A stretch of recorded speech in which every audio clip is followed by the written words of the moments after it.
A wall of fire quickly started making its way towards homes on Carl Drive late Sunday morning. While most people evacuated and got away, Charlie Coons decided he would stick around. Yeah, everything's fine. It did get a little spooky last night when they were trapping that fire in this canyon. Sheriff's deputies tried to get him to leave. Guys, the fire's right over the hill. Despite the warnings, Charlie is staying, putting his faith in firefighters. Those guys with those small bore 8 planes are really good. From the air and from the ground, crews have been working in triple-digit heat to surround the fire and save homes. Several fire departments teaming up on this incident. If we look at the action back here behind me, we can see that these firefighters were able to hose down this hot spot. It came dangerously close to that home there in the distance and several other homes here in the Lawson Valley neighborhood. Now, if we look beyond here into the distance, we still see that huge plume of smoke coming this way. The valley fire far from over. I saw lots of fire, big flames. Manuel Baeza was working when the fire started and couldn't get to his home in the evacuation zone. Half of the night I was walking in the brush up in the mountain trying to reach my house because my mom is there and she's 80 years old and I take care of my mom. Fortunately, his mother is okay and his property did not burn. While firefighters have saved many homes, Manuel and Charlie's stories serve as a reminder of the importance of having an evacuation plan.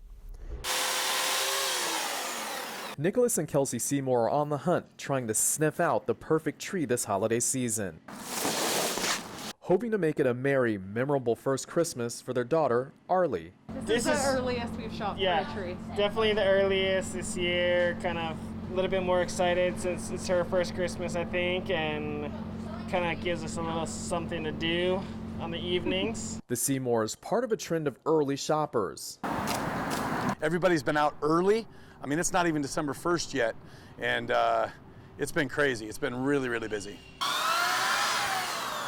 Mike Osborne owns Pinery Christmas trees. With 5 locations from Murrieta to the South Bay, people have shared their holiday stories. Since they're going to be home during the holidays due to COVID, they want to decorate. They want to do something. They want a live tree. They want it to smell Christmassy. And that could mean families spending more green this year than last, when 20 million real trees were sold.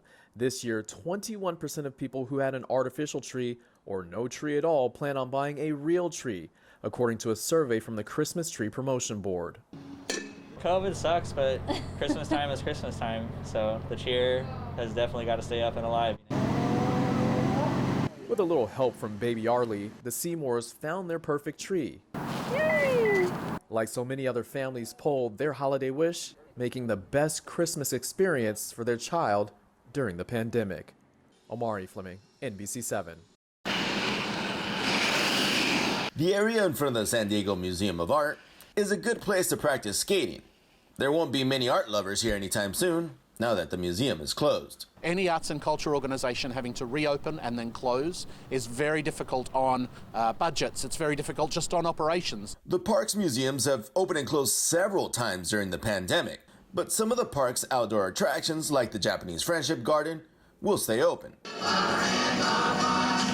The San Diego Zoo is also still operating, but under the purple tier restrictions, lots of entertainment options around San Diego remain closed. Amusement parks must shut down, concert venues are still closed, indoor playgrounds like bounce centers and laser tag still can't operate. But there are still outdoor entertainment options for San Diego families. Campgrounds are open, and so are drive-in theaters. Family entertainment centers like mini golf or batting cages can still operate outdoors. I think we're lucky to live in San Diego because we have this beautiful weather. What is it, November 14th? And it's not that cold. While the weather is nice, the financial climate is a bit more stormy. The museums at Balboa Park are nonprofits and are facing major financial strain because of the pandemic. Any arts and culture organisation throughout the city, it's really important. If people can support them financially, please do so. We want these organisations to be strong when they come out the other side. A survey by the American Alliance of Museums estimates that a third of all museums in the U.S. could fail by the end of the year. Concerts at the Organ Pavilion are now virtual, but this group took advantage of the empty stage to get in a physically distanced rehearsal. One of the many ways San Diegans are taking advantage of our outdoor treasures while trying to stay safe. In Balboa Park, Ramon Galindo, NBC7. On Saturday morning in Carlsbad, the heat definitely pushed big crowds towards the ocean. Waves, yeah, definitely. Cooling down in the water. While people try to stay cool and carefree at the beach, there are still concerns about people being complacent during the pandemic. The city of Carlsbad is handing out free masks.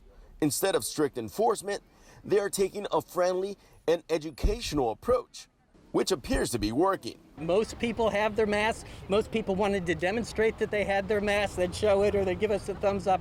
A lot of positive support. We feel pretty safe. I think people are kind of keeping their distance, at least where we're at. We don't have people closer than 6 feet, so we're feeling okay.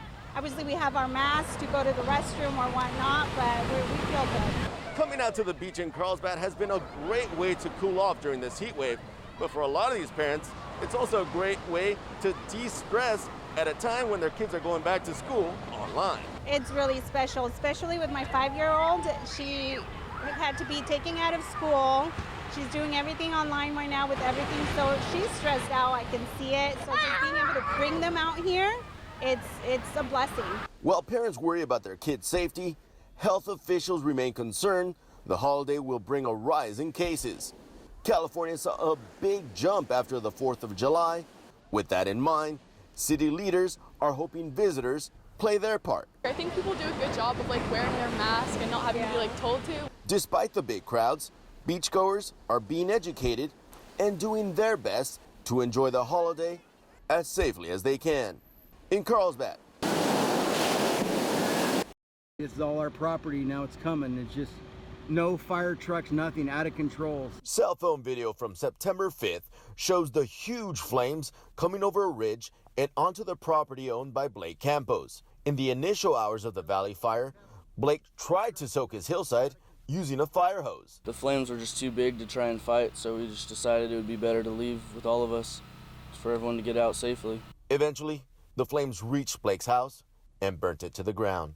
He lived here with his girlfriend Alexandra, who's still traumatized by the experience. As I'm kind of processing what's happening, I'm realizing that I lost so many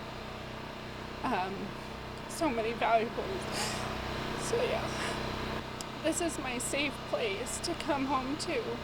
I have my dog, I have my boyfriend, my whole family, and and my roommate.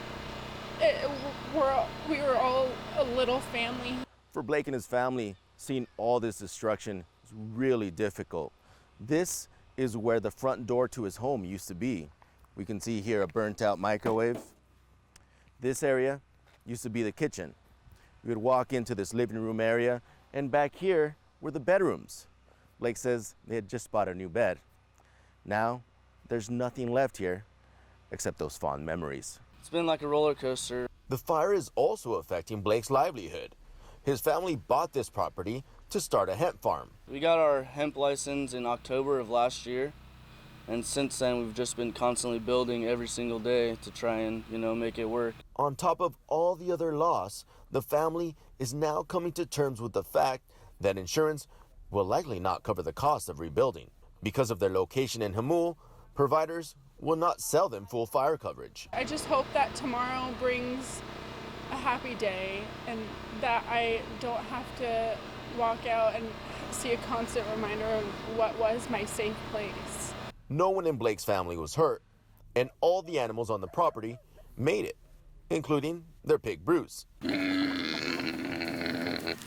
With their family still intact, Blake and Alexandra continue to process and try to make sense of a disaster that has now transformed their life.